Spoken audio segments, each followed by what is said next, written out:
If we take a look at the schematic for our side piece, we can see there are two drill hole locations.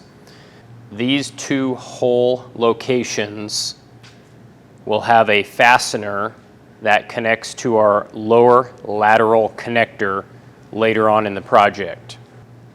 Based on the measurements from the schematic, I created a template that will fit on our side pieces. Before tracing the template, we want to make sure that the bottom edge is perfectly lined up with the bottom of our side piece. And we also want to double check the top edge that it is also lined up perfectly. After that, we can trace the outside shape as well as those drill hole locations.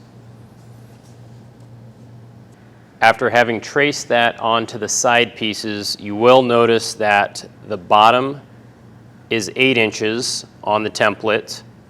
The middle, or about middle, is 8 inches from side to side, and the top is 8 inches.